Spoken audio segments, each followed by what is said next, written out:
الحمد لله رب العالمين والصلاة والسلام على سيد المرسلين وعلى آله وأصحابه أجمعين أما بعد মহান রব্বুল আলামিন আমাদেরকে এই দিনে মজলিসে বসার তৌফিক দান করেছেন, সেই জন্য সকালে আল্লাহর দরবারে শুকরিয়া আদায় করি।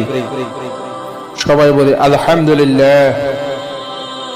হযরত বিলাল রাদিয়াল্লাহু তাআলা আনহু ছিলেন নবী মুহাম্মদ সাল্লাল্লাহু আলাইহি ওয়াসাল্লামের ঘনিষ্ঠ সাহাবী এবং ইসলামের প্রথম মুয়াজ্জিন। বিলাল রাদিয়াল্লাহু তাআলা আনহুর নাম ইসলামের ইতিহাসে স্বর্ণাক্ষরে লিখিত আছে। ওনার পিতার নাম রাবা এবং মাতার নাম হাম্মাম। উনি মক্কায় জন্মগ্রহণ করেন। তিনি কুরাইশের নেতা উমাইয়া বিন খালাফের হাবশী ক্রীতদাস ছিলেন। হাবশী হওয়ায় গায়ের রং যদিও কালো ছিল, কিন্তু অন্তর ছিল ধবধবে সাদা, স্বচ্ছ সফেদ। তাতে ছিল না কোনো পাপ পঙ্কিলতা। নবী সাল্লাল্লাহু আলাইহি ওয়াসাল্লাম 70 দিনের আওয়াজ তুললে মক্কার অহংকারী নেতারা কঠোর বিরোধীদের লেগে যায়।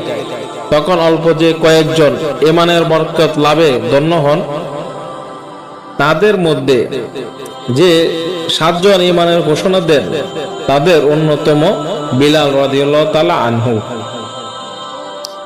বিলাল রাদিয়াল্লাহু তাআলা আনহু ঈমান আনার অপরাধে তার মনে তাকে খুব নির্যাতন করত। প্রতিদিন প্রয়োগ করা হতো নিত্য নতুন শাস্তি। বিলাল রাদিয়াল্লাহু তাআলা আনহু এর গলায় দড়ি বেঁধে গরু ছাগলের মতো ছেলে ছোকরাদের দিয়ে পাহাড় ও প্রান্তরে টেনে হিসড়ে ঘোরানো হতো। তাতে তার গলা চামড়া রক্তাক্ত হয়ে যেত। খানাপিনা বন্ধ রেখে তাকে খুব পিপাসায় কষ্ট দেওয়া হতো। কখনো উত্তপ্ত কঙ্কর বালুর উপরে বিলাল রাদিয়াল্লাহু তাআলা আনহুর হাত পা বেঁধে ফেলে রেখে বুকে পাথর চাপা দেওয়া হতো। আর বলা হতো, লা তাজলু হাকাযা হাত্তা তামুতা আও তাকফুর বিমুহাম্মাদ ওয়া তা'বুদাল লাত ওয়াল উজ্জা। যার বাংলা হচ্ছে, মুহাম্মাদের দিন পরিত্যাগ এবং লাত উজ্জর পূজা না করা পর্যন্ত তোকে আমৃত্যু এভাবেই পড়ে থাকতে হবে। কিন্তু বিলাল রাদিয়াল্লাহু তাআলা আনহু শুধুই বলতেন আহাদ আহাদ। কখনো আবু জাহেল, কখনো উমাইয়া ইবনে খালদ পালাক্রমে শাস্তি দিত।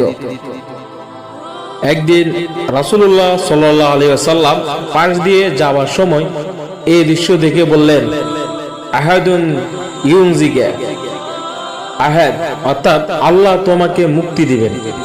অতঃপর তিনি এসে আবু বকর রাদিয়াল্লাহু তাআলা আনহুকে বললেন, ইয়া আবু বকরিন ইন্না বিলালান ইউআযযিবু ফিল্লাহ। হে আবু বকর, বিলাল আল্লাহর পথে শাস্তি ভোগ করছে। আবু বকর রাদিয়াল্লাহু তাআলা আনহু ইঙ্গিত বুঝলেন। অতঃপর উমাইয়ার দাবি অনুযায়ী নিজের কাফের গোলাম নিস্তাস এর বিনিময়ে এবং একটি মূল্যবান চাদর ও 10টি স্বর্ণ মুদ্রার বিনিময়ে তাকে খরিদ করে মুক্ত করে দিলেন।